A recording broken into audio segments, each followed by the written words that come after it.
Small business is the catchphrase all over the news. Joe the plumber showed us small businesses are the backbone of our country. Unemployment is at all-time highs and folks are using their talents to start businesses and can use a lot of help. Today's guests have a unique perspective from a woman's point of view. Celia Klein and Arouna McEwen are members of NAWBO, the National Association of Women Business Owners. I want to thank both guests for being here today to shed some light on how NAWBO can help you. Welcome to the Financial Self-Defense Show. I'm your host, Joseph Russo. The wait is over. Introducing the MyConnection Triple Play. When you add MyConnection voice service to your cable and high-speed internet, you'll save a bundle. MyConnection voice is as low as $35 per month. Enjoy crystal clear local and long-distance calls anywhere in the U.S. and Canada. MyConnection voice delivers over 15 of the most... Well, I want to thank Celia and Arouna for coming in today. Celia, could you just tell us a little bit about your history with NAWBO and a little bit about your business? Absolutely.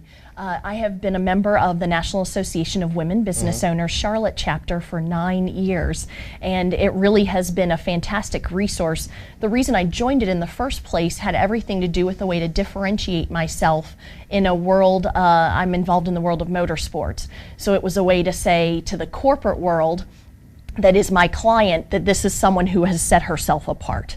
And my company is a strategic... Which I'm sure was unusual at the time because... Absolutely, to be involved in... involved in NASCAR, yes. Absolutely, right. So you really wanted to make sure that they knew you meant business. Sure. And so in the company, it's Grandstand Communications Incorporated, and it's a strategic event marketing firm. And while we certainly have a core focus in the world of sports for marketing, we also now have opened a new division called Catalyst Communications, where much like you, Joe, we're focusing on educating the small businesses, whether that's through seminars or different kinds of conferences or teaching classes. We just feel like it's important to arm them with the necessary information to succeed in this time. I'm assuming that membership must be going through the roof now. It is. Because of people getting into business. Can you tell me a little bit more about that? Absolutely. In the last year and a half, we have 150 new members. So we have really grown by leaps and bounds. Right. And it has everything to do with the trend, of course, that when corporations say you're laid off and you're laid off, that they really want to be in control of their own destiny. And so they feel that the best way to do that is to become an entrepreneur. Right, and these monthly meetings, I'm assuming you have monthly meetings through the Charlotte chapter? And what is it, mostly education-based? Is that what it's all about? Absolutely. We meet the first Tuesday of every month, and the organization also has what we like to call satellite chapters, where we have a NAWBO North, so for your viewers up here in the Lake Norman area, they meet off of exit 28 in Cornelius on the third Tuesday, and the NAWBO South meets in the Ballantyne area also on the third Tuesday of each month. All of those meetings have a guest speaker, a variety of topics, whether it's human resources, employee issues, finance issues, public relations, you name it, it really covers every topic.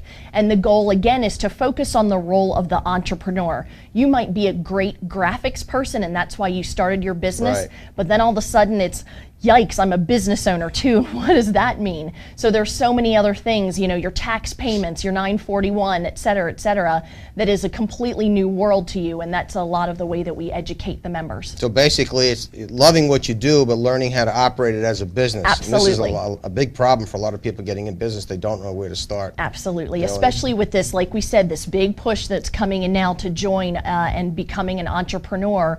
They really may not necessarily have that information. How much money should you have to start your business? Who should you have as a resource, an attorney for contracts, you know, your CPA. So yes, it's very helpful as people are getting started. I would assume that since you have these satellite chapters, that someone from one chapter can always attend a meeting in another chapter. Absolutely. Do the speakers make the rounds? In other words, will a speaker be at one meeting, then go to the next meeting, and the next meeting? The goal is actually to have different speakers at each one of those, so that in essence those ones that are located in the north and south are a feeder band that gets you into the Charlotte chapter, which is the one that has so many members and really is just a large collection of women.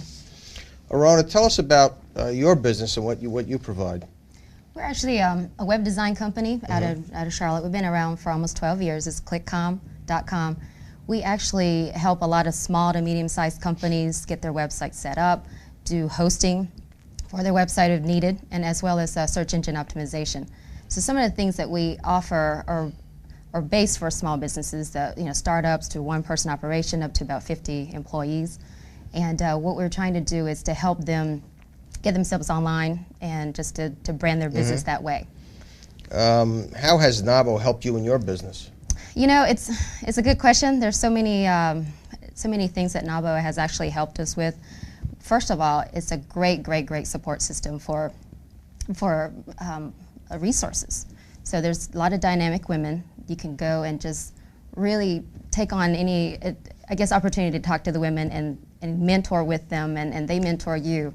So and also they're consumers. I mean, for us, that was our niche, is the small to medium-sized companies. And we thought, since women are the decision makers and they are the one who love to spend money, we would like to always, so that's where most of our target so is. So you attend every meeting, I'm assuming, as many as you can. As many as I can, yes. Yeah. I try to get involved as much as I can as well, just because we, being a corporate partner there, we just want to try to What make is a sure. corporate partner? The corporate partner is basically an opportunity for us as a company to get in front of the consumers, which are the women business owners. An opportunity for just to keep our name out there in front of them. I mean, we have 90 to 100 ladies at the meetings every month. It's just a way for us to really get involved with the organization. Do you have any men at these meetings? Absolutely. I mean, with the goal being education, we feel like we can learn just as much from men as we can from our fellow sisters. So it is, whether it is representing a corporate partner, whether it's our speaker, or in fact someone who's representing a business that, just like Arouna, realizes there are customers in that room. So the more face time and the more branding they do with that demographic, the better opportunities So they a have. man wouldn't feel uncomfortable if he came No, to the not meeting. at all. Not at all. We are You going can come to anytime, Joe. Welcome. I may just do that. We are going to take a little break. We'll be right back. Great. Thank you.